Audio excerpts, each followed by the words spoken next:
I just got inspired to do a spot credit check for the President of the United States. I do this periodically.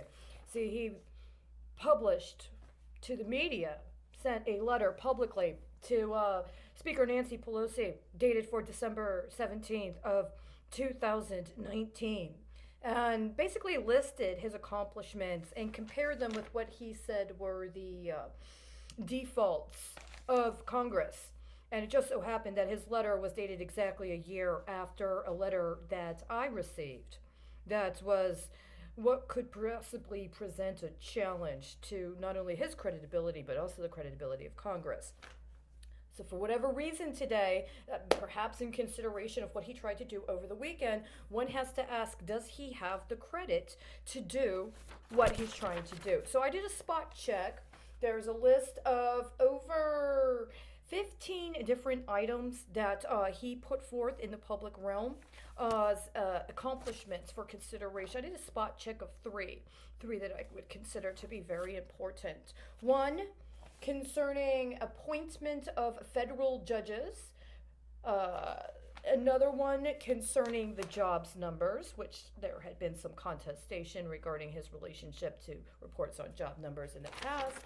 And then the third one concerning the supremacy of American energy. So it took, about 20, 25 minutes. Apparently, I'm supposed to be doing this very quickly. And what I noticed is that for this year, in 2020, there have been 3 federal judges confirmed. I cross-checked with information available on the Senate sites after finding it through another source. I'm not going to lie, it was Wikipedia. They listed the sources at the bottom as being the site of the Senate. I went to those and I cross-referenced that. There have been 3 federal judge appointments that have been confirmed this year. One was confirmed on February 11th at 2:15 p.m. Nice. One was confirmed on June 18th at 13:39 military time, or what would be 1:39 p.m. Washington, D.C. time. And the third was confirmed on June 24th at, get this, 3:11 p.m., which is great, because we'll get to that one after we get to the middle part, which is the jobs numbers, right? But even before we get to that, we have to acknowledge that I happened to find, when I was cross-referencing, another appointment that apparently was confirmed on December 14th of 2017. James C. Ho, H-O, of Texas. The ironic thing was on December 1st of 2017, I have a letter from the Texas Commission on Judicial Conduct regarding another judge who was used in a case that I had reported for misconduct. That would have been 14 days before the confirmation of a federal district judge, which is very important if one considers processes of appeal and one considers the fact that after I was trafficked to Dallas, somebody decided to give me a clauda, apparently on a judicial confirmation. Now, with whom would one check to see if there was any impropriety or any illegal hedging involved?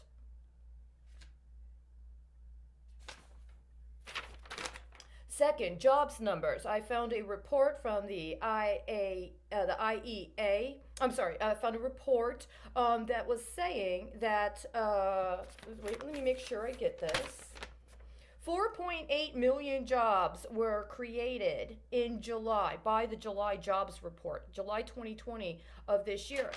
Not so ironically, Judge Ho was confirmed at 4:08 p.m. on December 14th, 2017. So, a year after Judge Ho is confirmed, there also happened to be a very important case in the state of Texas that was referred to the Supreme Court of the United States after my case with the state of Texas was dismissed, denied, dismissed. And it also happened to be the day that a uranium company had reported its ex-dividend payouts for business that had occurred. I'm sure there's no relationship between uranium and hose, right? None at all. But the third item is the one we have to return back to. According to the IEA, the global energy demand declined by 3.8% in the first quarter of 2020. Just so happens that 38 It's the inverse of 83, which was the transition between what was alleged to be the lost payment for my birth certificate and what ended up being the terminating number on the concatenation of the document number on the birth certificate I got, even though I also got a notice saying that it hadn't been paid for. I know, I'm so self-important. Or am I personally, literally providing the credit that the president's trying to use right now in order to pay all these deals until the end of the year? Well, let's get to the next part. Strategic Petroleum Reserves. Did you know that this year was mandated through federal appropriations a drawdown from the Strategic Petroleum Reserves? In 2020, they were mandated to draw down and sell petroleum from the Strategic Petroleum Reserves as part of a specific process. According to worldoil.com, which correlates with research I've already done in the past, this drawdown was supposed to happen this year.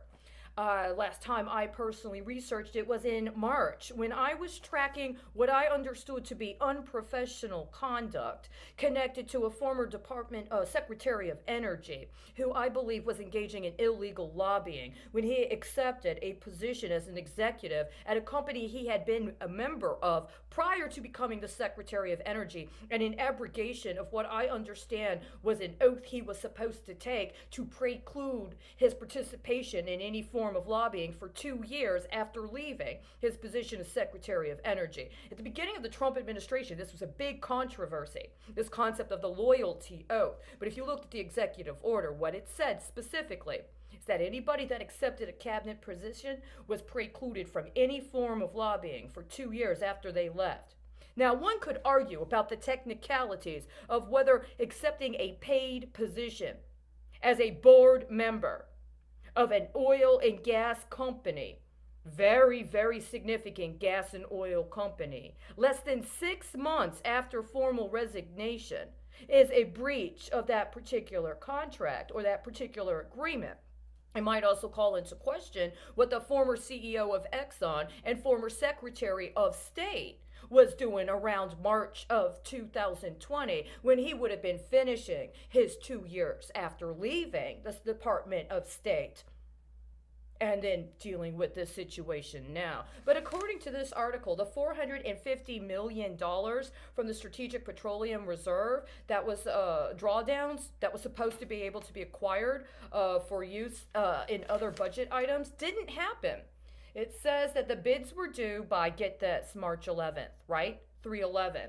For sale in March and April. If I'm correct, it wasn't until March 16th, which would have been exactly 2 years after Rex Tillerson left his job as Secretary of State, that the governor of Texas made a formal declaration of a state of emergency connected to COVID-19. That means there were 5 days between when the bids were due for those drawdowns at the Strategic Petroleum Reserve and there was an announcement about an alleged public health pandemic necessitating a declaration of a state of emergency. Does anybody know when exactly the former governor of Texas and former Secretary of Energy resumed his duties, I guess, as a board member at Energy Transfer Partners? Anybody keep track of that?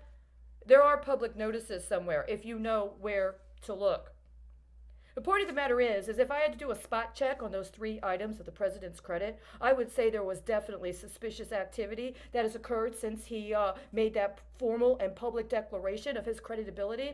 And I would not personally be able to support anything that he thought would be underwriting whatever he thinks he has the credit to get away with until the end of the calendar year. He doesn't have the credit. And if he doesn't have the credit, because people on the inside were engaged in illegal activity and were never prosecuted in order to secure the kind of convictions necessary in order to engage the process of credit repair and or credit aggregation, then that's a matter that needs to be addressed appropriately. But it's not one you just slide under the table, and it's also not one you allow Congress to get away with trying to pass the buck on.